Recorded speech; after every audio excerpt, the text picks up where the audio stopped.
So, Brennan, could you tell us what is FAVR? Sure. So FAVR is an acronym.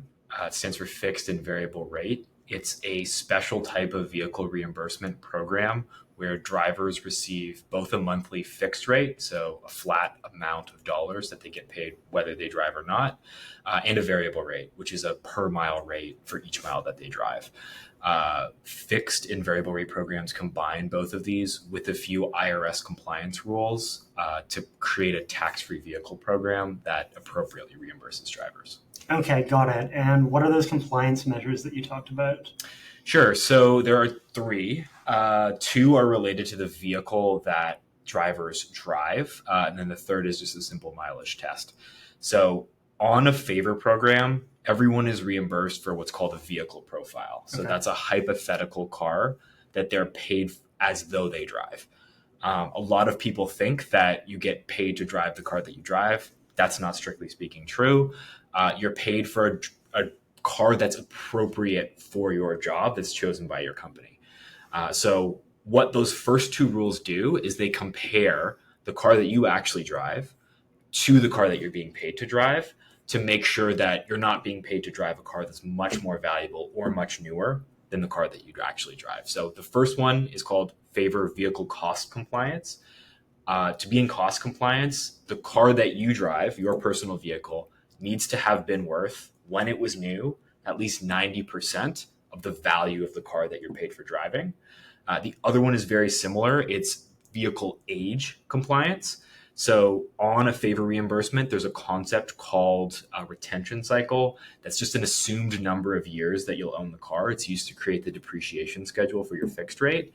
On a favor program, to be in vehicle age compliance, your car needs to be at least as new as the current year minus the retention cycle that's used on your program. So it's 2024 now. If you're on a vehicle profile with a 5-year retention cycle, if your car is from 2019 or newer, you'll be in compliance. And then the last one is by far the most straightforward. It's just a simple mileage test. So to be on favor and to be tax-free, you need to drive at least 5,000 business miles per year. And if you're in compliance with all three of those, you're guaranteed to be fully tax-free on the program. Okay, got it. That makes sense. So, how does this program compare to other available programs, and why would somebody choose to go with FAVR? Sure. So the main benefit of favor is that it's the only program that you can guarantee a fixed payment will be tax-free. So a lot of people are familiar with cents per mile programs, which is expensing mileage at the IRS standard rate. Those programs are always tax-free, but they don't acknowledge that there are any fixed costs of driving. You just drive a mile, get paid for a mile. The other benefit of favor is that they are by far the most accurate way to reimburse your employees for driving. So all favor reimbursements are based on, as I mentioned before, that vehicle profile. You can choose from one of hundreds of vehicle profiles as a company to always match the vehicle that's appropriate for someone's role. But the other thing that's good about favor programs is that they also take into account regional differences in cost. So someone who lives in California is not going to get paid the same as someone who lives in Ohio. Those people experience different costs to drive, different costs of gas, different costs of maintenance, different costs of insurance, and a favor program is going to accurately reflect all of those costs. Okay, got it. So, what else does anybody need to know if they want to get started with FAVR?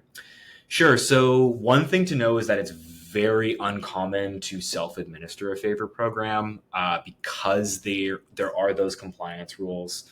They're not impossible to administrate in-house, but it's challenging, and it's something that a lot of companies would just prefer not to deal with. The other thing that makes it challenging is because all reimbursements are based on all of this local vehicle data, making sure that you have accurate, compliant reimbursements is also something that people typically outsource to a program administrator like CarData.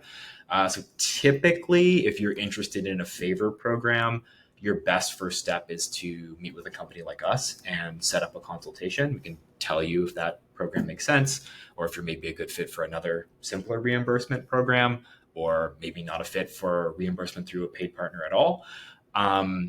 That's typically the first step that we'd recommend for someone who's looking into a favor program. Awesome. Well, thanks for the crash course on FAVR. No problem.